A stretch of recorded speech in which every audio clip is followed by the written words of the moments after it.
Bienvenidos, queridos espectadores, a un programa más de Historias de nuestros médicos.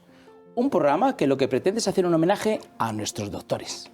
Las personas que nos cuidan, que nos escuchan, que nos miman, que nos quitan el dolor, que nos curan, que nos salvan la vida.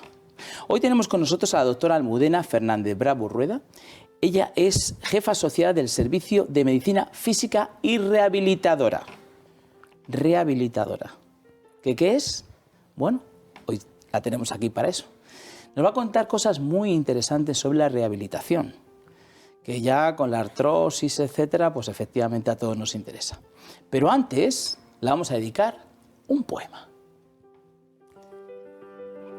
El poema lo he titulado Doctora del viento y la montaña. Nació un 23 de abril como si la vida quisiera celebrarla, con un libro nuevo, una historia escrita con ternura y un destino hecho de vocación y entrega. En Madrid abrió los ojos, pero su alma creció en el Escorial, en aquel chalet donde los inviernos olían a chimenea y a refugio. Y los paseos por el monte la enseñaron a escuchar el silencio y a entender que la naturaleza también cura. Su padre, Ángel, hoy eterno en la memoria, le dejó la herencia de la bondad. Su madre, Oliva, la fuerza serena que sostiene y guía. Y en la sierra, mientras esquiaba, aprendió a desafiar la pendiente, con la misma determinación con la que luego enfrentaría la vida. A su lado, desde niña, una amistad que no se borra, Silvia, compañera de tardes infinitas, confidente, risas, mano segura. La Universidad de Navarra fue un capítulo luminoso, años inolvidables, primero en un colegio mayor y luego en un piso lleno de amigas, que hoy siguen siendo familia elegida, raíces que no se pierden. Eligió un camino discreto y valiente, de los que no todos conocen, pero que exige corazón grande y mente inquieta. Medicina física y del deporte, la ciencia del movimiento, del cuerpo que vuelve a levantarse, del dolor que encuentra alivio. En la Fundación Jiménez Díaz, su vocación se vuelve acto. Intervencionismo, patología del locomotor, deporte, rehabilitación, consuelo. Tiene el don de escuchar el cuerpo y también el alma, de acompañar la fragilidad y devolver esperanza. Explora hoy caminos en la medicina regenerativa, porque quien ama su oficio nunca deja de aprender, nunca deja de soñar. Y cuando llega la noche y el hospital queda atrás, la espera su verdadero hogar, su marido, José, y sus 3 regalos más grandes, José, Alejandro y Carmen. En ellos encuentra descanso, sentido, risa, compañía, la certeza de que todo lo vivido mereció la pena. Porque hay médicos que curan y otros, muy pocos, que también conmueven. Ella es de esos.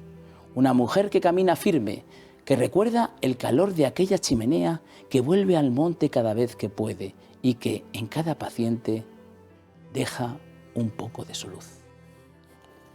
¿Qué tal, Almudena? Joder, pues me he emocionado, ¿eh?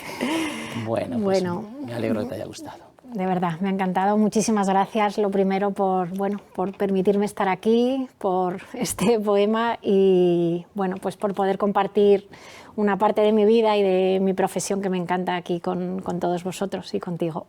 Pues nosotros estamos encantados, te lo digo verdad, porque, bueno, a mí me recomendó que vinieras Victoria Trasmonte, que la queremos mucho en este programa, y me dijo, lleva a Almudena, que os va a contar cosas muy interesantes. Y es verdad, porque la medicina rehabilitadora es una medicina, bueno, pues que no se conoce mucho, no se ubica bien el médico, dónde está. Entonces todo esto nos lo vas a contar. Lo que pasa es que nosotros somos un poco curiosos, ¿no? Y entonces al principio nos gusta, aunque ya en el poema he vislumbrado alguna de las cosillas de tu vida, pero bueno, vamos a ver, tú naces un 23 de abril del 1975, naces en Madrid, tu padre Ángel, tu madre Oliva. ¿Qué primeros recuerdos, hemos hablado de ese chalet de Escorial, pero si te tuvieras que situar, no sé, ¿cuándo recuerdas? 3, 4 años, me imagino. ¿Qué te trae en la mente? ¿Qué es lo primero que tú recuerdas? Pues lo primero que recuerdo es, bueno, yo he vivido toda la vida en la misma casa y sí, bueno, cuando era pequeñita no, pero digo tan pequeña porque ya cuando me mudé, casi yo creo que no tengo conciencia de ese cambio, entonces pues he vivido toda mi vida en la misma casa donde mi madre sigue viviendo actualmente.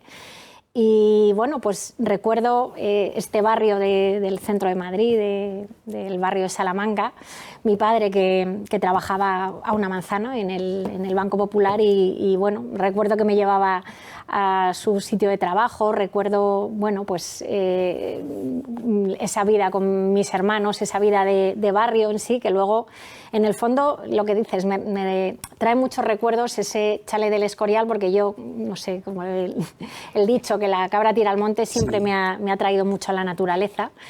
Entonces, pues tengo esos recuerdos del centro de Madrid, pero tengo muchos recuerdos de este chalet del Escorial y luego de estos veranos que pasábamos también en familia, que éramos muchos primos que vivíamos, o sea, veraneábamos todos como en una urbanización y pasamos unos veranos allí jugando a las cartas, haciendo nada importante, pero bueno, pues son veranos que uno recuerda, ¿no? De estar en familia, básicamente. Bueno, ahí tenemos a la pequeña Almudena. Sí.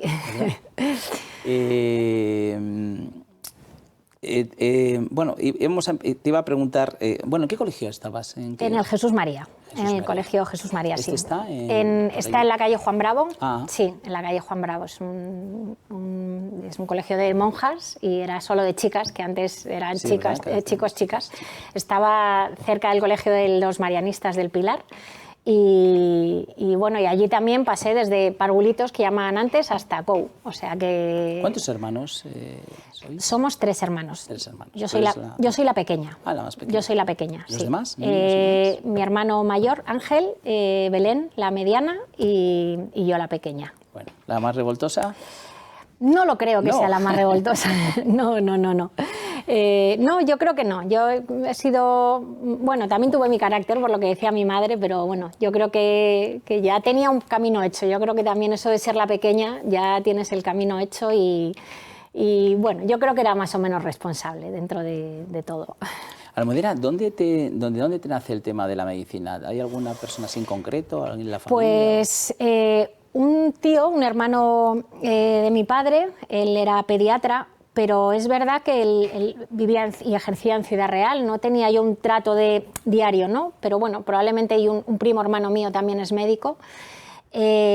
Pero bueno, ni mi padre, y de hecho mi padre, no sé si porque, claro, antes también la medicina era, bueno, siempre ha sido algo complicado el aprobar, el todo esto, pero él casi que me lo quiso quitar de la cabeza. O sea, él era como, ¿Ah, sí? Sí, me decía, tú haz dentista, que eso, bueno, que es más práctico, ¿no? Más práctico, y de hecho durante una época de mi vida, claro, me lo planteé, porque mi padre me lo quiso quitar de la cabeza, pero yo lo tenía ahí y Silvia, mi amiga, siempre me recuerda que yo no sé si fue en segundo o tercero de BUP, que hicimos una disección de estas que se hacían antes, sí, no sé, de una rata o de algo, y salí emocionada, no, lo siguiente, y entonces pues fue como, a ver, hay algo ahí no sé, del cuerpo humano, no sé, en el sentido no humano, pero bueno, no sé, como que yo es algo que siempre he querido. Por un momento de mi vida dije, bueno, pues no lo voy a hacer, pero luego dije, no, si es que es lo que quiero, y bueno, la verdad que siempre lo he tenido claro, aunque al principio...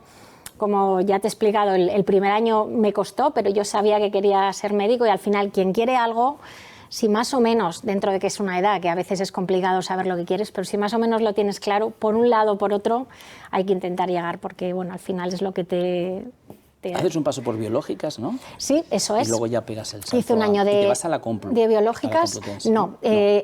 Hice un año de biológicas, volví a repetir la selectividad porque en ese momento pues me bajó un poco la nota y no pude entrar. Y ya al año siguiente pues me cogieron en la Complutense en la Universidad de Navarra y bueno, me dieron la opción mis padres de estudiar en la Universidad de Navarra. Y bueno, también era una oportunidad para salir de casa, y bueno, la verdad que no lo dudé. Y nada, allí que me fui. Por eso a la gente le extraña que siendo de Madrid haya estudiado fuera de Madrid, ¿no? Habiendo universidades. Pero bueno, yo creo que ha sido una elección porque al final el estudiar fuera de tu casa te da también, no sé, mucha vida en otras cosas, ¿no? No solo en la parte profesional, sino pues esto de relacionarte con otras personas, de aprender a vivir, cómo vivir luego en un piso. Claro, y asumir responsabilidades, ¿no? Porque al final no tienes ahí a nadie que te esté, entre comillas, vigilando si estudias poco, si estudias mucho, sino que tú eres... Sí, sí. Pues, ¿tus compañeras de piso eran también estudiantes de medicina? ¿O sí, no? Nos conocimos en el Colegio Mayor, que los primeros años, los 2 primeros años, la condición para irme fue que tenía que ir a un colegio mayor de inicio. Allí nos conocimos y ya eso suele ocurrir, la gente en los primeros años va a un colegio mayor y luego ya pues en tercero de medicina, pues con un grupo con el que yo ya era más afín, pues ya decidimos irnos a un piso y ya desde tercero a sexto de medicina nos fuimos a vivir a un piso y como tú dices, ahí ya sí que... Bueno, pues teníamos que tener la responsabilidad de todo, ¿no? No había nadie por encima y bueno, al final son amigas que vas a la carrera, compartes piso y bueno, pues eso son como hermanas, ¿no? Porque bueno, se comparten muchas cosas. Sí, sí. ¿Y recuerdas como muy duro, mientras que otros, porque claro, medicina al final... O sea, yo digo que hay algunas carreras que te puedes saber, no todo, saber, pero es que medicina te lo tienes que saber todo. Y es que yo entiendo que sean duros porque al final no te puedes saber media parte del cuerpo, ni decir, no, yo no fui a esto y no me lo sé, ¿no? Te lo tienes que saber todo. Entonces, ¿recuerdas cómo duró la parte de que tú te tenías que quedar estudiando? Bueno, al final todas hacíais eso, ¿no? Pero es una ciudad también como que hay bastantes estudiantes y tal, y otros disfrutando y tú estudiando, ¿o no lo recuerdas tan duro? ¿Cómo...? Pues, a ver, sí, en ciertos momentos sí, porque es verdad que, claro, efectivamente, es una ciudad universitaria que, yo no quiero decir que no saliéramos, que también, pero sí que es verdad que había momentos en que tú sabías que no podías salir y sabías que había fiestas en un sitio o en otro.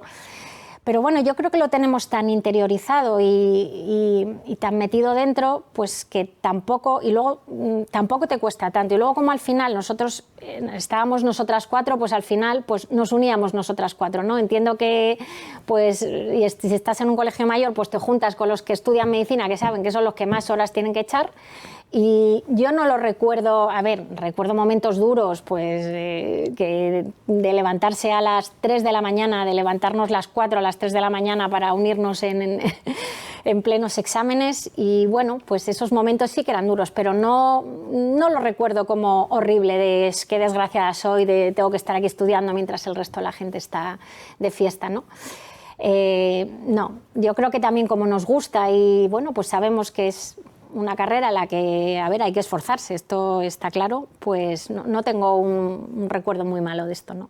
A ver, cuéntame porque sé que cuando uno hace cirugía o hay ciertas especialidades que son como muy cardiólogo, tal, no sé qué, pero la tuya... ¿Cómo surge? ¿Dónde encuentras ese camino que te dice esta?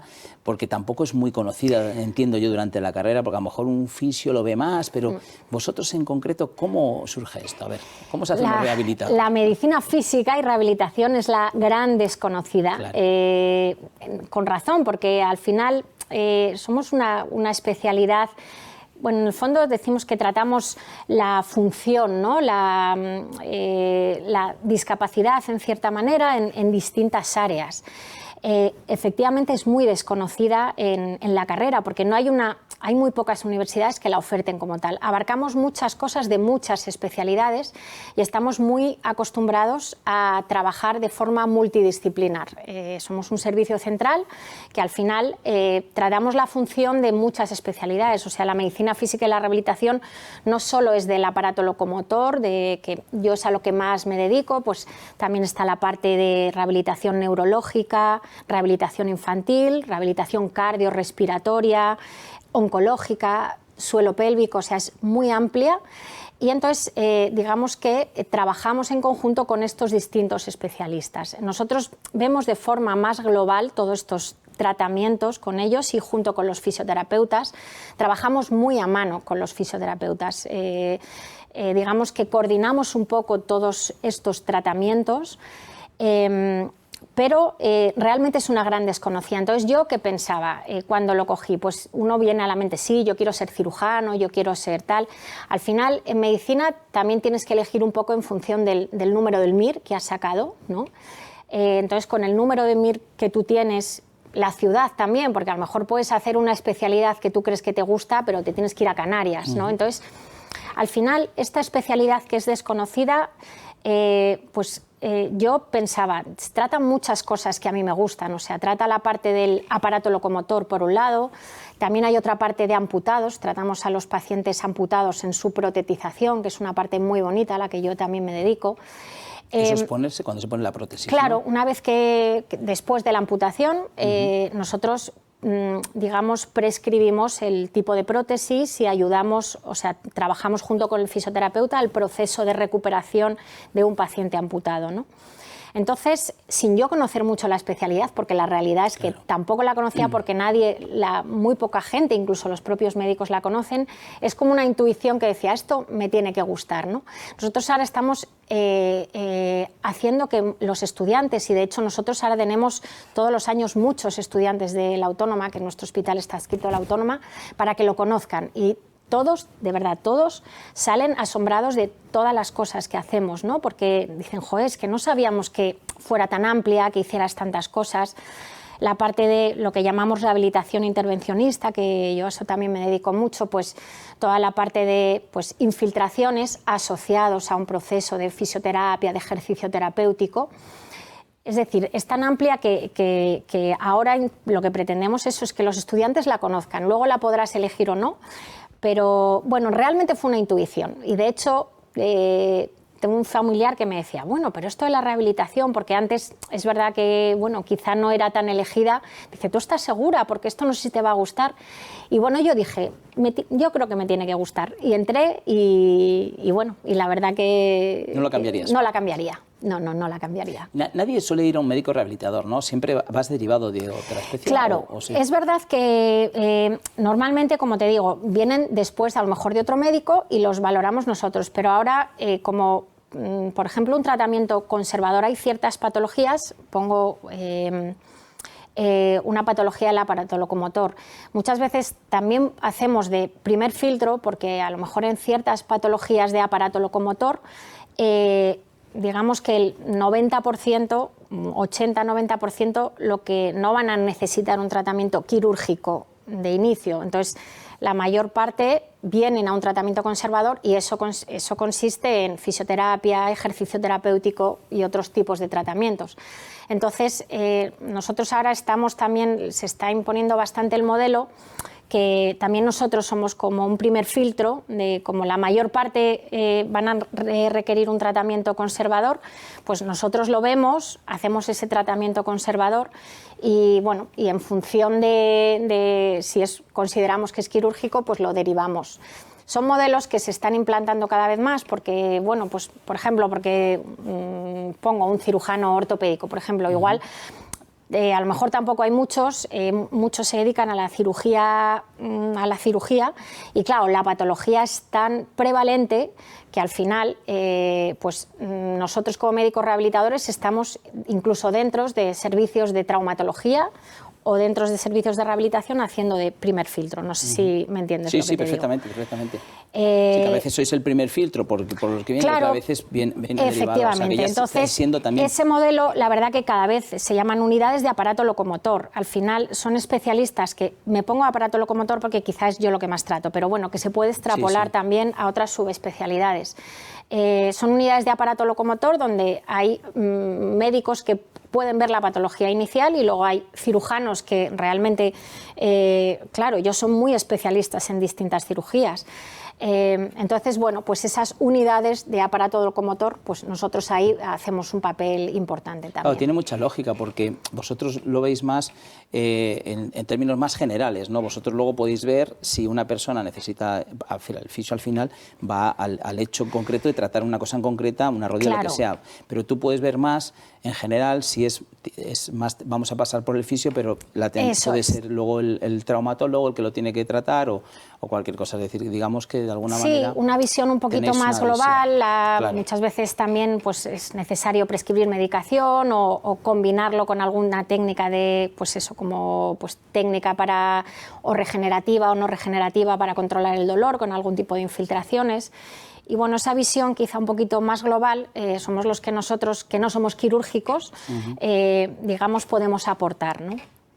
Muy bien, pues llegado este momento, que ya no vamos a ir a publicidad, pero me vas a permitir que recomiende el glucómetro sin pinchazos. Cuando yo me pongo este glucómetro en el dedo, ya lo sabemos lo que es, Adolfo. Pues efectivamente, ¿pero lo tienes? Si no lo tienes, sabes lo que es, pero no lo tienes. Fijaos, hay 1.700.000 personas que son diabéticos y no lo saben. ¿Cómo puede ser? Puede ser, porque la diabetes no avisa.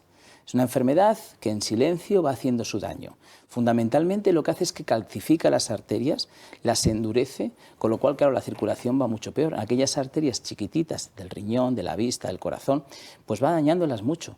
Sin embargo, si tenemos controlada la glucosa y lo sabemos, que es lo más importante, saberlo, pues vamos a poder preguntar a nuestro médico, bien al médico de familia o bien al endocrino, para que vea cómo podemos mejorar esa glucosa. Luego hay 5 millones de diabéticos tipo 2, de aquellos diabéticos que no nacieron diabéticos o en la juventud lo desarrollaron, pero que con el tiempo la insulina se ha hecho resistente y ya no funciona bien. Y estamos en el mismo problema. Así que de veras, vamos a tener este glucómetro, no hay que pincharse, lo fácil es que le das a un botoncito, tienes una aplicación, ves la glucosa que tienes y a partir de ahí ya sabes cómo estás, si estás en rango, si no estás en rango, te la puedes ver varias veces al día. Pues si siempre me la miro por la mañana, pues a lo mejor me levanto con una glucosa determinada, pero a lo mejor después de comer después de 2 horas no se ha corregido esa glucosa, o media hora antes, o he hecho deporte, así que os recomiendo de verdad que tengamos este glucómetro, que no cuesta nada, tenerlo en casa y tener esa educación de medirnos la glucosa. Tener un poquito de azúcar no es nada, digamos, que hay que pasarlo desapercibido. Tener un poquito de azúcar se puede complicar mucho, así que glucómetro protege tu vida, 973-0101, ahí lo tenéis. Llamar ahora que no vamos a publicidad para que quede la llamada registrada y ya sepamos que sois vosotros. 973-0101. Y ahora sí, nos vamos a publicidad. Muchas gracias. Bueno, pues aquí seguimos con la doctora Almudena Fernández Bravo, que, como hemos dicho, ella es jefa asociada de la Fundación Gemedía del Departamento de Medicina Física y Rehabilitadora.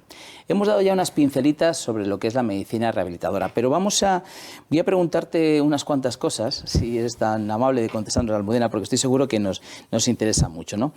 Ya nos ha dicho un poco lo que es la medicina física y rehabilitadora, ¿no? Pero danos esos puntitos donde realmente vosotros sois especialistas, ¿no? Defínenlo diferente a lo que es el fisioterapeuta, lo que es a lo mejor el traumatólogo, es decir, donde vosotros os centráis más, donde debería de ir yo a un médico rehabilitador. Somos la especialidad de la función y la discapacidad. Es decir, después de algún proceso, por ejemplo, después de algún infarto cerebral, ¿vale? Una persona que ha tenido un ictus, por ejemplo, que precisa de un tratamiento de rehabilitación con distintas áreas, no siempre es solo fisioterapia, a lo mejor hay que coordinar con una logopedia, una terapia ocupacional. Entonces nosotros lo que hacemos es coordinar y dirigir todo ese tratamiento rehabilitador, es decir, nosotros digamos que tratamos, evitamos minimizamos las secuelas del paciente, por un lado, y somos los médicos de la función, digamos, de evitando la discapacidad, ¿vale? Por ejemplo, una parálisis cerebral infantil, ¿se trata por un rehabilitador? Claro. Sí. Es decir, nosotros digamos que coordinamos todos esos tratamientos, es decir, el tratamiento de fisioterapia, que es un tratamiento clave, pero no solo estos pacientes no solo necesitan un tratamiento de fisioterapia, necesitan un abordaje multidisciplinar.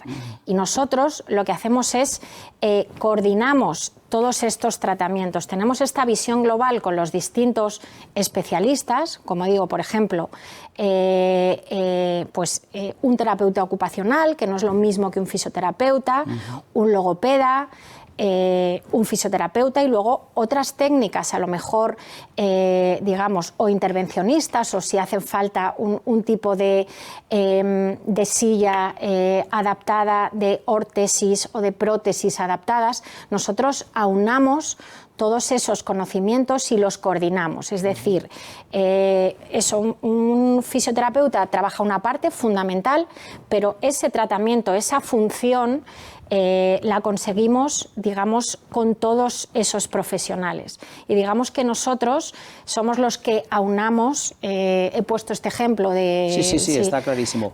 Y, por ejemplo, vosotros también vais valorando, ¿no?, en cada especialidad cómo va el paciente, ¿no? Si aquí está mejorando, si aquí todavía no tal, ¿no? O sea, efectivamente. O cambiáis, a lo mejor dices, bueno, pues ya esto está bien, vamos a pasar a esto otro, ¿no? O sea, es claro, un poco, le lleváis un poco en todo el proceso de intentar mejorar su vida, su calidad de vida o intentar... Eso es, yo a veces digo que no, nuestra especialidad no damos años a la vida, pero damos vida a los años. Es decir, que no salvamos a nadie de vida o muerte en nuestro día a día, pero sí que conseguimos que un paciente tras una enfermedad, tras una cirugía, tras un proceso, digamos, que tenga su mejor calidad de vida y que su proceso de recuperación digamos, sea lo mejor posible de forma coordinada.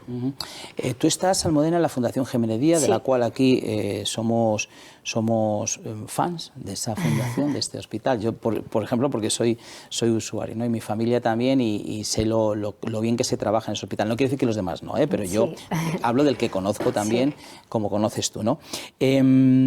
Allí, en la Fundación Jiménez Díaz, donde tú estás, ¿cuáles son las lesiones que más veis? O sea, ¿qué tipo de lesiones? Porque me imagino que si estás en los Niño Jesús ves otro. ¿Cuál es la que más veis? ¿Cuál es la que más tratas? ¿Cuál es la más frecuentes? Pues nuestro hospital y nuestro servicio en concreto, digamos que trata todas las subespecialidades dentro de la rehabilitación, ¿no?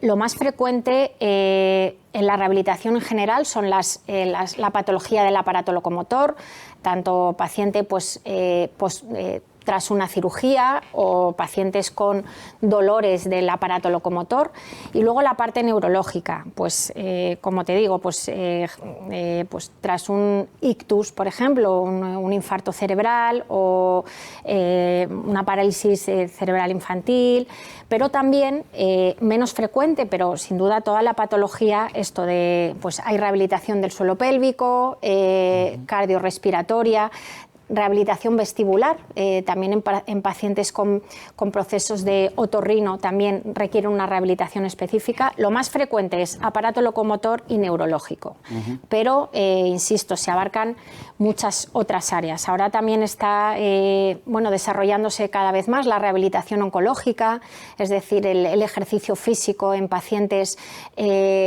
operados de cáncer o sin operar, pero en pacientes oncológicos, y se está viendo el beneficio de todo lo que es la actividad física y el ejercicio terapéutico dirigido en este tipo de pacientes, por ejemplo. ¿Hay algunos errores en concreto que cometemos los pacientes que no deberíamos, o sea, que decís, madre mía, ¿cómo estás haciendo esto, ¿no? ¿Hay cosas así claves que nos pudieras decir que a lo mejor un paciente hace que no debería? Pues así en líneas generales, yo creo que lo que el paciente tiene que ser consciente que en su proceso de recuperación en general, lo más importante, o sea, nosotros ayudamos, nosotros damos pautas, pero lo más importante es lo que el paciente hace también, es decir, hacerte responsable de tu propia recuperación.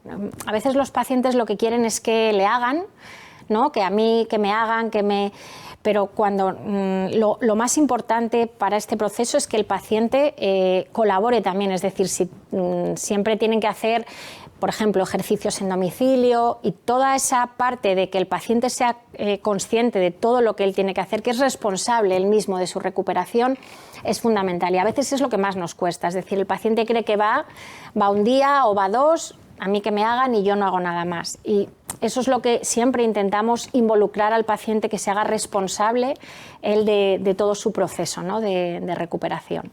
A ver, yo creo que hay que tú vas a estar súper de acuerdo, que dicen el ejercicio es medicina, ¿no? Totalmente. Yo creo que en esto, y además estás comentando algo que es muy interesante, ¿no? Que la medicina no solamente se da en el hospital, en este caso es el ejercicio, ¿no? Sino que tenemos que ser conscientes, y que yo creo que por donde vas, ¿no? Que el paciente al final, nosotros llegamos al hospital, oye, tengo que, entre comillas, sufrir aquí un rato, pero ya me voy para mi casa y ya se acabó, ¿no? Y evidentemente lo más importante es lo que viene después.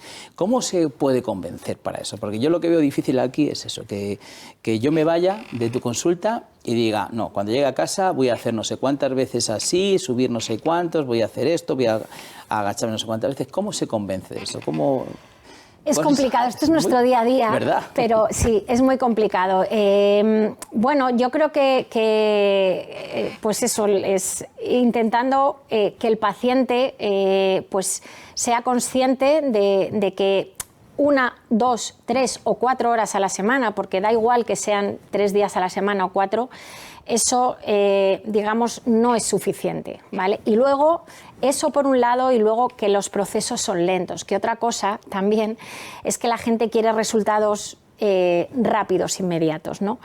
Entonces, pues, hablando mucho con el paciente. Hay pacientes que a lo mejor tú le dices el primer día, esto es muy lento, es importante que lo hagas. Si el primer día no lo procesa, pero poquito a poco, transmitiéndole la información entre nosotros y los fisioterapeutas, que como digo, trabajamos muy en conjunto, pues si esa información la vamos dando por distintas partes, pues los pacientes al final, no todos, porque hay gente que realmente no conseguimos convencerla, pero la gran mayoría sí, tanto los fisioterapeutas como nosotros, como el traumatólogo, si le ve también, pues le vamos diciendo todos el mismo mensaje, pues al final acaba calando. Pero yo creo que eso es lo más importante. Y mentimos un poquito, ¿no, Almudena? Sí, bueno, yo mira, mucho. Y es de ahí, hombre, si es que siempre digo, a ver, ¿usted hace los ejercicios? Sí, venga, explíquemelos.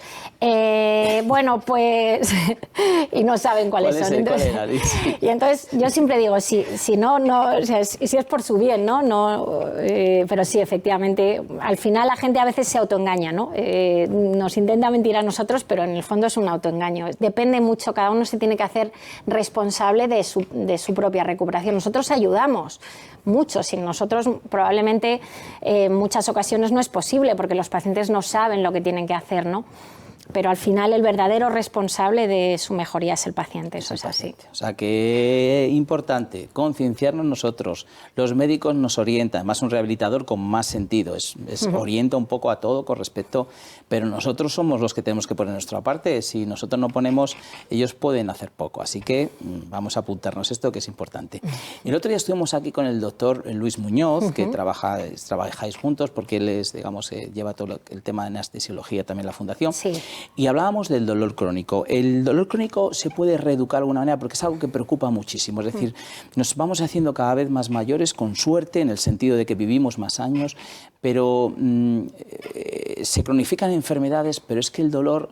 ¿Cómo podemos reeducar esto? ¿Cómo se puede trabajar ese Sí que es verdad que este es un tema complicado y controvertido. ¿Por qué? Porque el dolor, el problema es que cuando es un dolor de mucho tiempo, de evolución, lo que llamamos un dolor crónico de muchos meses, de más de 6 meses, se producen a veces cambios en el cerebro, es decir, lo que transmite, lo que llega al dolor de una mano, por ejemplo, viene del cerebro, ¿no? Entonces se ha visto que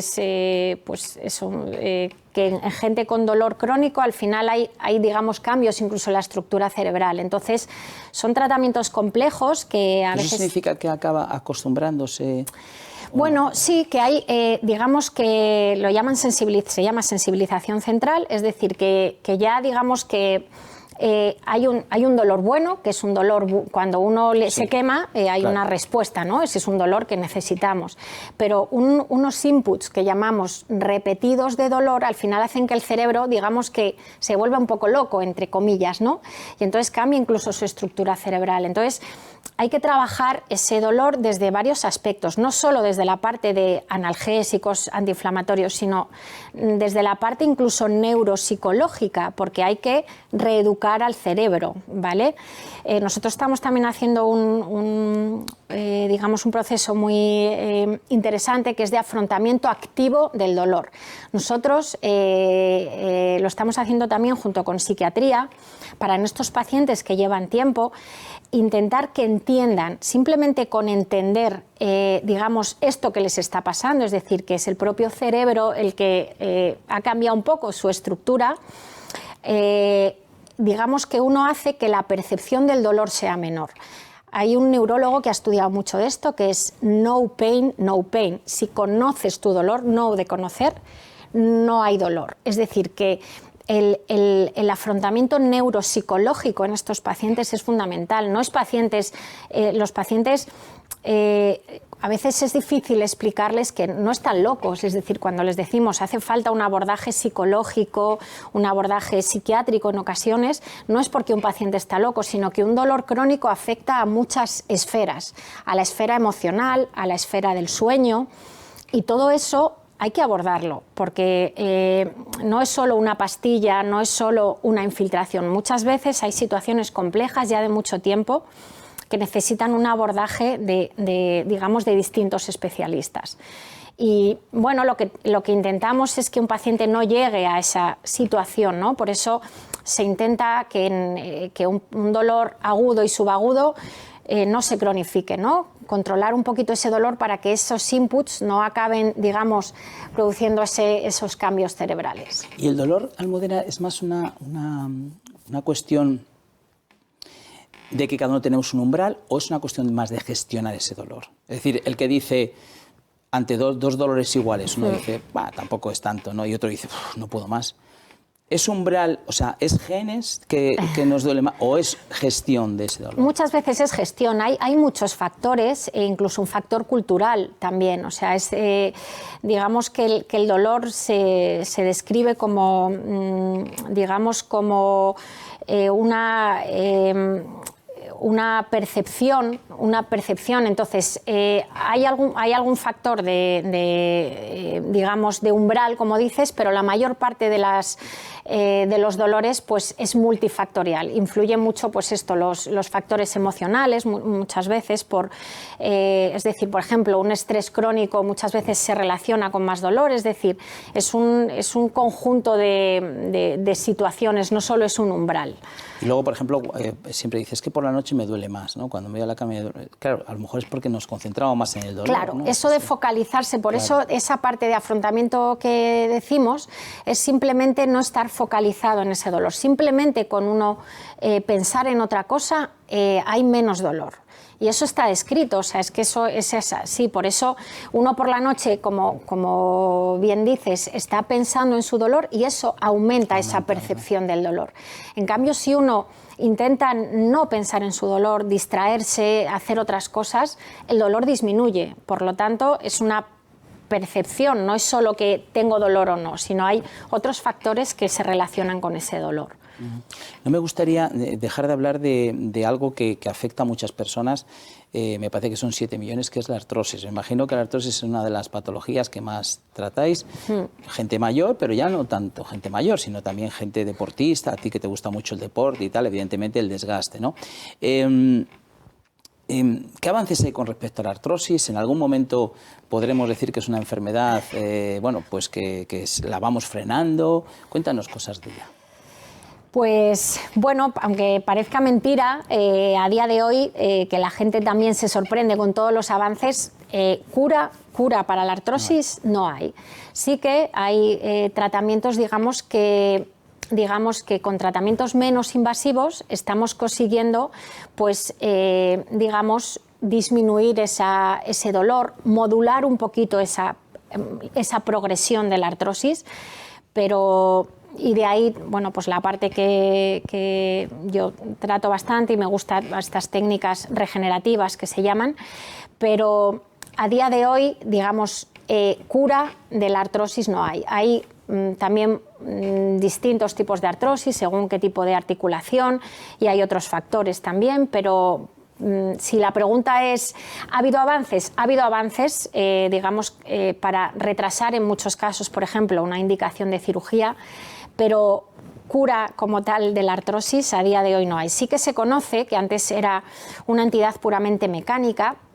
Se ha ido estudiando mucho la parte bioquímica y biológica de la artrosis y sí que se considera como una enfermedad inflamatoria de bajo grado. Es decir, ahora ya se cambia el término, en vez de artrosis se llama osteoartritis, itis de inflamación, porque hay una parte en el, digamos que es el hueso subcondral, que es el que está pegado al cartílago, que se ha visto que tiene mucha relación con esta artrosis. Entonces, bueno, se están haciendo tratamientos un poco dirigidos a estos procesos bioquímicos relacionados con la artrosis. Dime si es falso o cierto. Si nosotros tenemos una artrosis de rodilla y tenemos una media de 70 años, ¿vale? Pero soy normalmente una persona activa desde el punto de vista que no soy sedentaria y suelo ir a correr, etcétera. ¿Conviene que siga corriendo o voy a fastidiarme más la artrosis? ¿Voy a desgastar más el cartílago? ¿Voy a acabar con la rodilla hecha polvo? Claro. ¿Qué tenemos que hacer? Bueno, primero déjame hacer un inciso que antes no te he dicho. Venga. Y me parece importante porque es clave también el peso. El peso, la obesidad. Claro. Antes he dicho de que el paciente se haga responsable y a raíz de esto tengo que hablar de esto. Es que hay patologías que están claramente relacionadas con el sobrepeso y la obesidad. Y ya podemos hacer el tratamiento que hagamos, que o se bajan X kilos o no vamos a conseguir mejorar. Entonces, y es que me parece muy importante, por eso he hecho el inciso y ahora te respondo. Es verdad que una vez que se llega a una artrosis avanzada es complicado. Ahora, por suerte, ya tenemos también muchas armas en profesionales para bajar ese peso. Intentar no llegar a esa obesidad y sobrepeso, porque es que está claramente relacionado con, no solo con el desarrollo de ciertas patologías y esta artrosis en concreto, sino también para los resultados posquirúrgicos. Es decir, un paciente con una obesidad que se pone una prótesis de rodilla, está demostrado que los resultados pues son muchísimo peores que en alguien que no tiene sobrepeso. Y partiendo de esta base, que me parecía fundamental, importantísimo, alguien que tiene, a ver, esto hay que individualizarlo. Vamos a ver, en concreto el correr,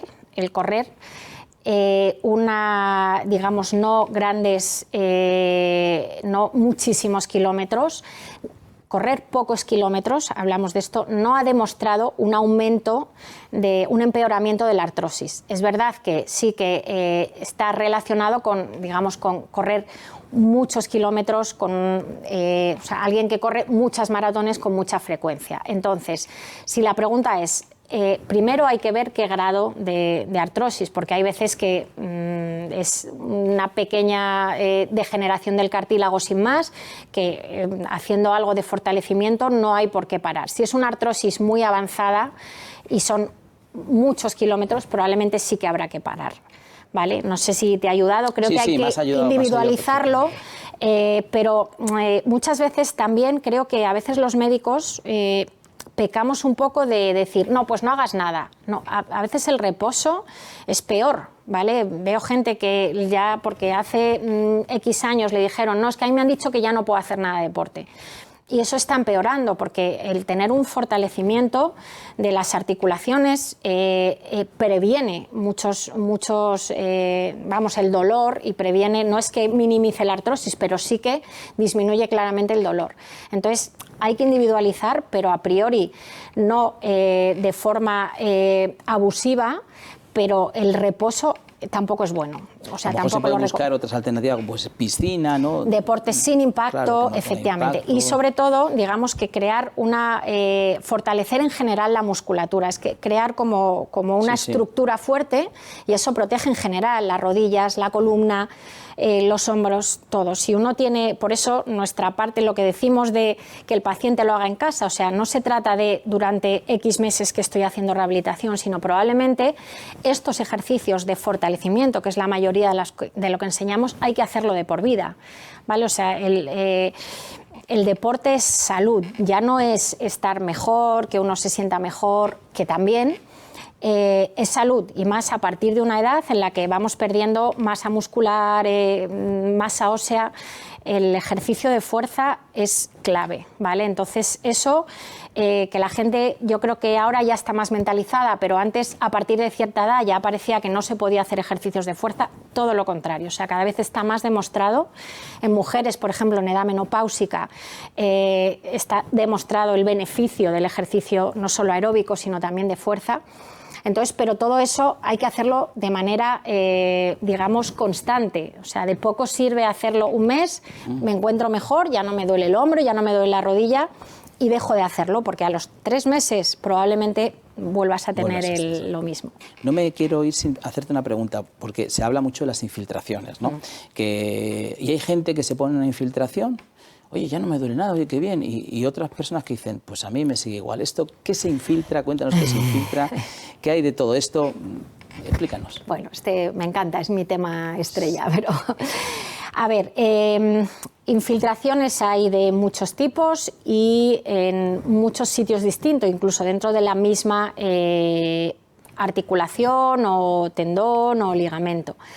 Generalmente lo que más se suele utilizar de inicio son infiltraciones con anestésicos y corticoides. ¿Por qué? Porque, y muchas veces tiene un papel muy importante, porque pongo un ejemplo de un hombro, ¿no? Un hombro que no tiene una lesión importante, muchas veces tiene pues, una inflamación, una tendinitis, para que lo entendáis, del supraespinoso, que es lo más frecuente. ¿Y qué pasa? Como hay dolor, uno no puede mover, no puede ejercitar, y entonces se produce lo que yo digo que es como un círculo vicioso. Como duele, uno no puede mover, no puede hacer los ejercicios, no puede hacer la fisioterapia, y eso acaba debilitando más la musculatura y biomecánicamente hace que duela más. Entonces es como un círculo vicioso. Entonces la infiltración lo que hace es quitar ese dolor para permitir digamos, recuperar todo eso. Suele ser, muchas veces es necesario, porque a veces hay un dolor tan incapacitante, un dolor nocturno, que no permite ejercitar. Entonces, eso es necesario en muchas cosas. Hablo de lo más frecuente, que es anestésico y corticoide, para permitir hacer luego una serie de ejercicios, ¿no? Luego hay otro tipo de infiltraciones que son pues, infiltraciones de terapias ortobiológicas que llamamos o regenerativas. Estas tenemos pues, el ácido hialurónico, el plasma rico en plaquetas.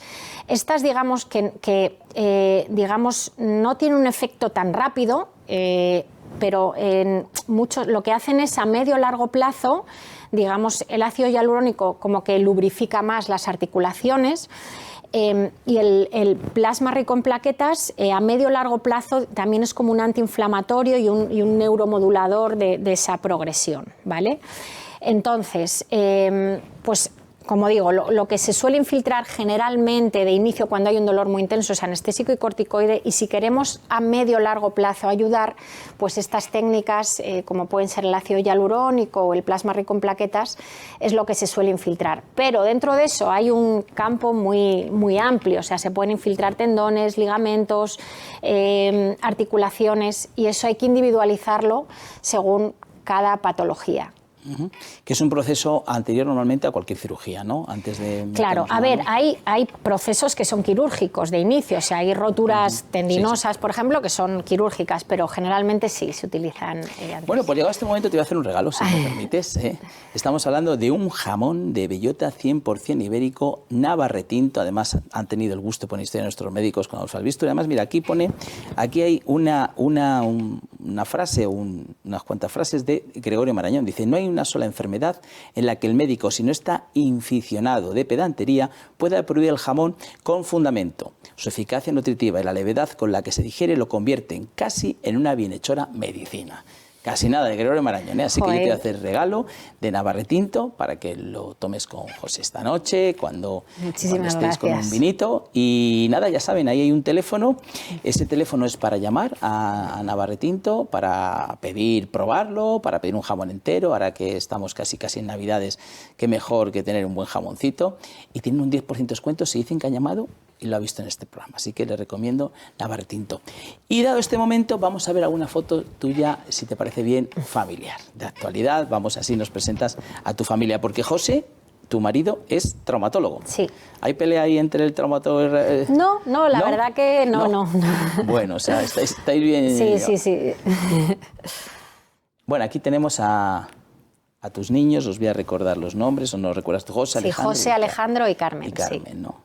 Carmen es la princesita. Carmen es ¿no? la pequeña, sí. José el mayor y Alejandro el mediano. En una playita, ¿no?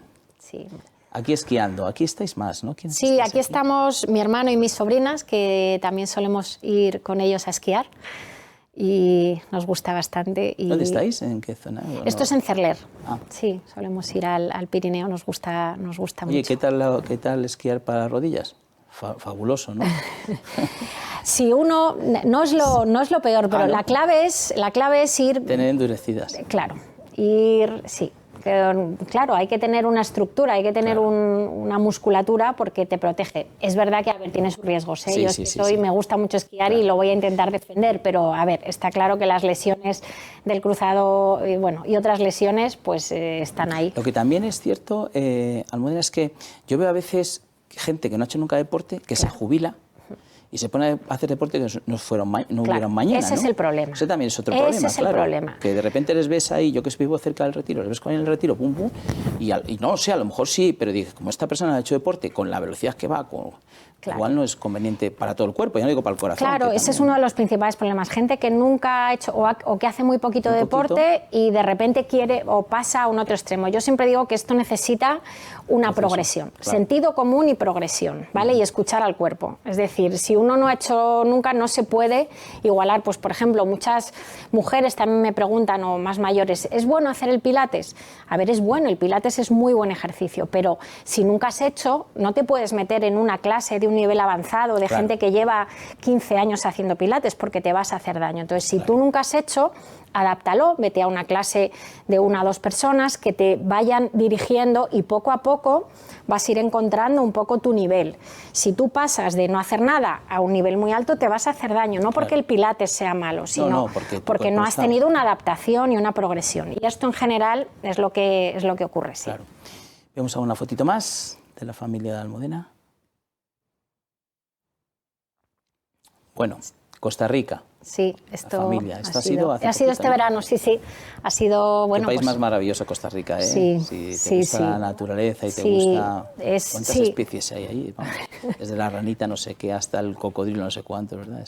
Sí, la verdad que es, bueno, te tiene que gustar, es puramente naturaleza. Sí, bueno, es naturaleza, esto, quien busque algo más, no, esto es... ¿Apunta alguno de tus hijos para campo, ya no digo medicina, campo biológico? A ver, apuntan para... Bueno, van todos por ciencias, pero bueno, el mayor ya está haciendo una ingeniería y los otros van por ciencias, pero todavía no se decantan, no se decantan. Bueno.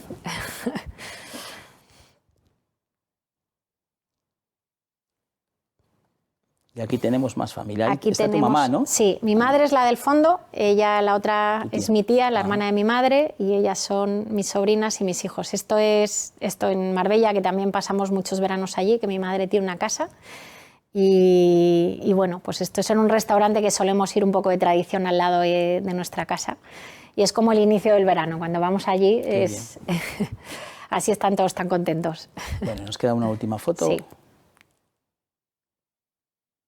Bueno, pues aquí tenemos también... Oye, este detalle, cuéntanos, ese es el guía, pero es es nuestro guía, sí. Aquí hicimos un descenso en kayak y vamos varios grupos y cuando nos dijeron, mira, este es vuestro guía, al principio nos sorprendió un poco porque tiene una genesia de fémur, pero el hombre un auténtico crack, ¿eh? O sea, nos dirigió allí, que además era un río bastante movido. Y nada, fue una experiencia muy bonita. Oye, además para vosotros, tanto tu marido como tú, que os dedicáis a todo el mundo locomotor, ver a un guía así, pues sí, no, y además el hombre cuando llegó dice, os extrañará que yo así cojo sea vuestro guía, pero no os preocupéis que lo tengo controlado, y efectivamente lo tenía controlado, sí. Muy bien. Bueno, pues estamos llegando al final, Almudena. Almudena, ¿qué tal? ¿Bien? Bien. ¿Has pasado bien? Sí, ¿Seguro? Muy bien. Sí. ¿Volverás? Volveré, si queréis vosotros, yo encantada. Estupendo, pues ha sido un placer de verdad. Voy rápidamente a recomendaros el desfibrilador. Esta semana pasada, la anterior, decía El Mundo que los cardiólogos decían, hemos matado, literal, hemos matado 7.000 personas por no tener desfibrilador. Bueno, efectivamente, a los 10 primeros minutos, si no actuamos a tiempo, el servicio de emergencia no llega. 12 minutos 14 que tarda, el cerebro se ha muerto, no se puede hacer nada. Un desfibrilador ayuda. Tengámoslo cerquita, unidad de vecinos, aquellos sitios donde se hace deporte, por favor, que lo tengan. Yo digo que las farmacias, que siempre acudimos a una farmacia si pasa algo, un restaurante, por ejemplo, hay lugares donde tenemos muchos extintores y muy poquitos desfibriladores. Así que pero de estas Navidades, ya me iba al verano, nos vamos a hacer con un desfibrilador y además vamos a tener este electro, que es súper sencillo de utilizar en casa, que nada más que poner 2 deditos, tenemos nuestro móvil, una aplicación, nos sale ahí un electro. Que ya no sé leer un electro, no pasa nada, te saca un informe. Pero lo más importante es que si da algo que no lo ves normal, una taquicardia, una fibrilación auricular, una arritmia, se lo consultamos a nuestro médico. para que vea a ver qué tenemos, porque esto puede hacer que no lleguemos a esto y tampoco a los ictus. Así que tengamos estos dos aparatos, cardioprotejámonos y nada, y lo dicho, Almudena, ha sido un placer. Igualmente, muchísimas gracias. Muchas gracias de verdad por invitarme y oye, ha sido súper instructivo todo lo que nos has contado. Bueno, me alegro. Sí. Y a todos ustedes, ¿qué les voy a decir? Pues que les queremos mucho y que les esperamos en el siguiente programa. Un beso muy fuerte.